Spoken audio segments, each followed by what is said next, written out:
Remember these numbers? The Eagles certainly do from the game on September 30th. 190 total yards of offense, 3 points in the 16-3 loss to the Giants. And oh, by the way, Donovan McNabb went down 12 times, an NFL record tying 12 sacks by the Giants, 6 of those by OC Umenyiora, but Winston Justice won't be playing in this game. Hey, how are you folks? Jason Horowitz, NFL.com's Pat Kerwin with you on the NFL previews presented by Comcast. And Pat, it's a must-win game for Philadelphia. They get Donovan McNabb back, especially after last week's 4-interception performance by A.J. Feely. What kind of a lift is that? And also knowing the fact that Brian Westbrook will play in this game where he didn't play in that game. That's correct. Well, first off, you mentioned Winston Justice should not be on the field barring injury early in the game, and so that's going to give some confidence to the whole group. And it wasn't all Winston Justice's fault. We've gone over that.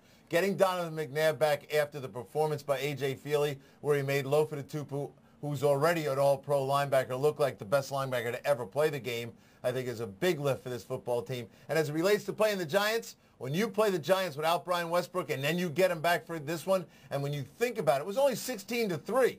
In a game where you're sacked 12 times, I think there's a lot of excitement in Philadelphia. They can fix their home record, which stands at 2-4, not very good. Let's take a look at Philadelphia's remaining schedule because I think a lot of people at this point safe to say that the Giants are in the playoffs unless they lose out. This is Philly's schedule. They really do need to win out. And it is a tough schedule because it's not just the Giants and then at Dallas, who will at that point will still need to win. Then they have to go to New Orleans, who at that point may still be fighting for the playoffs as well. Yep, I like their chances, and we're not here with a crystal ball, so I do like their chances down the road. But this win and 2 wins to end the season with a loss in Dallas, and I think they got a real shot at making it.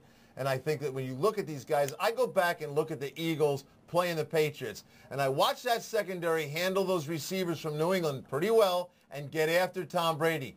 You got to think that the Giant receivers at this point don't have the credentials of the Patriot receivers. I expect the Eagles secondary to handle them, and I expect the pressure to be in Eli Manning's face. All right, well, let's get into Eli Manning a little bit. Last week, certainly didn't respond in the first 3 quarters from his poor performance against the Vikings the week before. But in the fourth quarter, he led 2 touchdown drives. You mean when it counts, Jason? That's when it counts. He led 2 touchdown drives and led them to victory. Right. What does he do this week? Because all that praise from the fourth quarter will go away if he stinks this week. Well, you know, he's going to struggle this week. Why? He doesn't have Derek Ward. Derek Ward is going to be out. Derek Ward was like his... But he may have Brandon Jacobs back. But he might have Brandon Jacobs, but that's the power inside running game back. What he gets in Derek Ward is the elusive guy outside, a little mismatch problem, some of the Tiki Barber stuff. It's not going to have him. But the most important issue dealing with the Giants' offense is the following. Plaxico Burress can't run anymore. He's too hurt. He's playing out there on one leg. Shockey is not a vertical threat, and Amani Toomer doesn't get deep. So people are crowding the line and still able to cover these receivers. He needs to stretch the field, but they don't put anyone out there who can do it. Sonoris Morse might be able to do some of that and need more of that to loosen this thing up.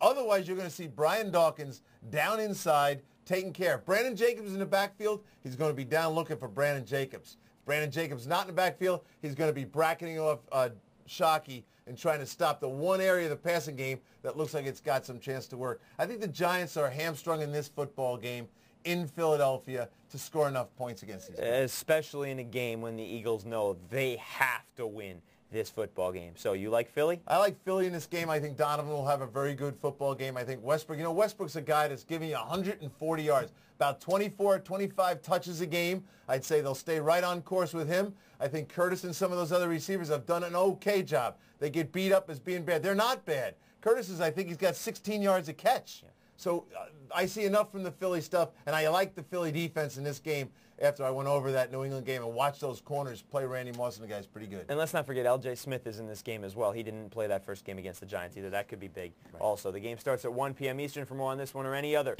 in Week 14, be sure to stay with CBSSports.com and watch everything else on the CBS Audience Network. For NFL.com's Pat Kerwin, I'm Jason Horowitz. Take care.